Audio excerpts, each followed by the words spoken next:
ব্যক্তিকে নয়। আর স্পষ্টভাবে বলি, ফারুক আহমেদ দায়িত্ব নেওয়ার পরে আপনার প্রতিটি গণমাধ্যমে দেখবেন, সবকিছু দেখবেন, আমার কাছে মনে হয়েছে ফারুক আহমেদ এখন পর্যন্ত ব্যক্তি সততার পরিচয় উনি দিচ্ছেন, ব্যক্তি সততার পরিচয় উনি দিচ্ছেন এবং উনি কাজ করার চেষ্টা কিন্তু করছেন। আমি আগেও বলেছি, এবং সামনে নির্বাচনকে কেন্দ্র করে অনেক অস্থির পরিবেশ তৈরি হচ্ছে। এক একজন কিছু কাউন্সিলর, অনেকগুলো কাউন্সিলর আমরা দেখতে পাচ্ছি জিম্মি করে রাখা হচ্ছে। এগুলোকে কেন্দ্র করে অনেক কিছু হচ্ছে। বর্তমানে যারা পরিচালনা পর্ষদে আছেন তারা পরবর্তী নির্বাচনকে প্রভাবিত করবার জন্য, এবং যারা ক্রিকেট বোর্ডে অন্যায়ের বিরুদ্ধে কথা বলেন তাদেরকে মিডিয়া ট্রায়ালে নেওয়া হচ্ছে এবং পলিটিক্যাল ট্যাগ লাগিয়ে দেওয়া হচ্ছে।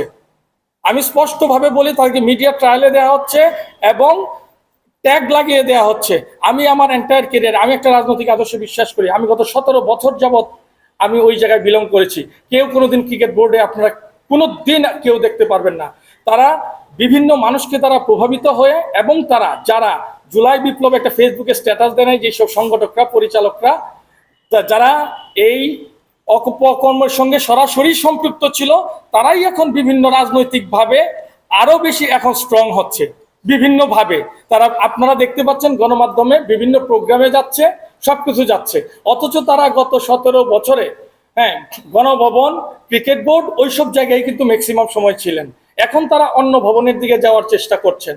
কাজেই এইভাবে আমি একটা স্পষ্টভাবে বলি, পলিটিক্যাল ট্যাগ দিয়ে আমরা যারা সততা এবং ন্যায়ের পক্ষে কাজ করি এবং করছি, আমরা এটা আজীবনই করব, আমাদের এই সংগ্রামটা চলবে। একটা প্রশ্ন ছিল, সেটা হচ্ছে যে আমি স্পষ্টভাবে বলি, আমাদের ম্যাচ রেফারি কিন্তু অনেক ভালো কাজ করেন, তারপরেও তো আমাদের সংকট কিন্তু অনেক রয়েছে। ম্যাচ রেফারি আপনি দেখবেন অনেক সিনিয়র প্লেয়াররা যারা রিনাউন, তারা আসতেছেন না। ওরা যতদিন পর্যন্ত এই জায়গাটাতে না আসবে, এই সেক্টরটার কিন্তু উন্নতি হবে না। কাজেই আমি চাই অডিও ক্লিপটা প্রকাশ করুক, অডিও ক্লিপে সবকিছু আছে। অভিযোগগুলো কি কি আছে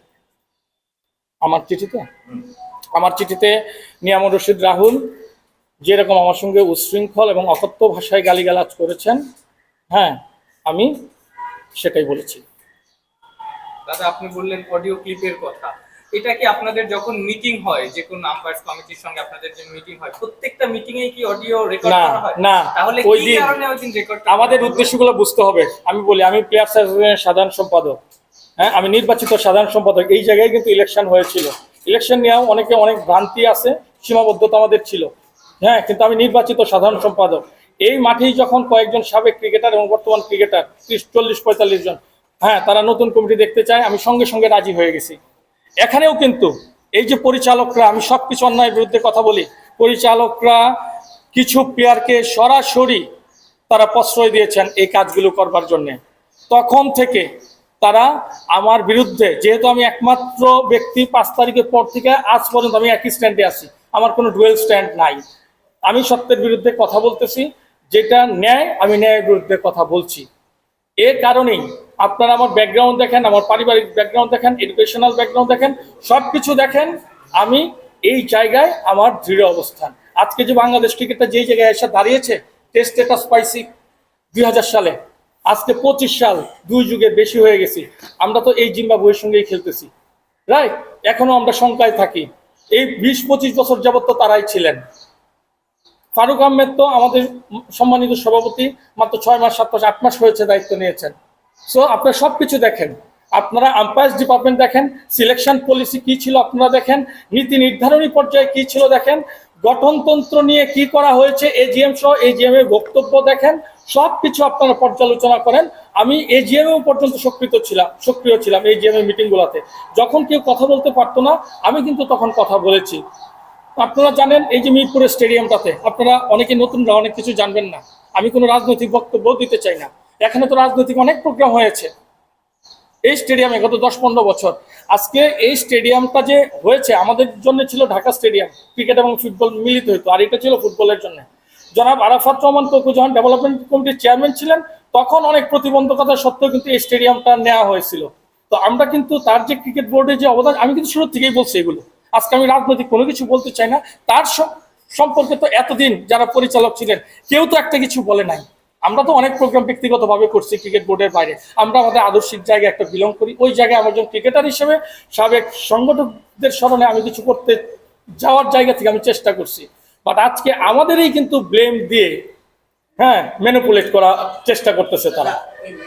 যেটা আপনাদের করেছিলেন ওই মিটিংটা কি মূলত তাওহীদ হৃদয় ইস্যুতে ম্যাচ রেফারি এবং আম্পায়ারদের মধ্যে না না, একেবারেই না, সামগ্রিক প্রিমিয়ার ডিভিশন নিয়ে আলোচনা হয়েছে। আচ্ছা, যেহেতু রেকর্ড করা হয়েছিল এটা প্রথম, আপনার কাছে কি মনে হয় কোনো ইন্টেনশন ছিল ওই রেকর্ডের? আমার কাছে বর্তমান সময়ে মনে হচ্ছে হ্যাঁ তাদের খুব একটা ইন্টেনশন ছিল।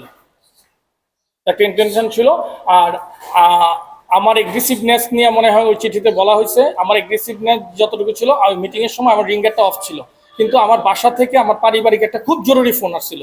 তখন আমি আস্তে করে কথা বলতেছিলাম, তখন চেয়ারম্যান সাহেব একটু করে আমাকে বলছে যে দেবটা মিটিং চলতেছে, তুমি এইভাবে কথা বলতেছ, বাইরে গিয়ে কথা বলো। পরে আমি বাইরে যাই, বাইরে গিয়ে আমি কথাটা শেষ করি, যেহেতু আমার পারিবারিক প্রয়োজনটা খুব ইম্পর্টেন্ট ছিল। হ্যাঁ, এরপরেই কিন্তু উনি বলতেছিল যে আমরা এই মিটিং রেকর্ডিং করব। এখন কি কারণে আমি জানি না, ক্রিকেট বোর্ডের কোনো মিটিং রেকর্ড হয় কিনা, শুধুমাত্র এই জিএম রেকর্ডিং হয়, ক্রিকেট বোর্ডের এই মিটিংয়ে অডিও ক্লিপ থাকে কিনা জানি না, কিন্তু এই মিটিংয়ে প্রথম থেকে শেষ পর্যন্ত অডিও ক্লিপ ছিল। আমি সেই প্রথম থেকে শেষ পর্যন্ত কোনো প্রকার যেন কাটাকাটি না হয়, একবার শেষ পর্যন্ত অডিও ক্লিপ যেহেতু ছিল, আমি আজকে সকালেও ফোন দিয়েছি আম্পায়ার্স বিভাগের যে ইনচার্জ ম্যানেজার ছিলেন তার কাছে, আমি বলছি আমাকে অডিও ক্লিপটা দেওয়া যায় কিনা। উনি বলছে আমার চেয়ারম্যানের পারমিশন লাগবে। হ্যাঁ, এখনো আমাকে কিন্তু জানাই নাই। হ্যাঁ, সো আমি চাই কোনো প্রকার, এখন তো অনেক প্রযুক্তি আছে, হ্যাঁ এআই অনেক কিছু আছে, আমি চাই সুনির্দিষ্ট যেটা প্রথম থেকে শেষ পর্যন্ত ছিল মিনিট, ওইটার রেকর্ডিংটা থাকলে আপনারা সব কিছু স্পষ্টভাবে দেখতে পাবেন। আমার কাছে খুব খারাপ লাগছে, রাহুল আমার দীর্ঘদিনের সহকর্মী, আমরা একসঙ্গে দীর্ঘদিন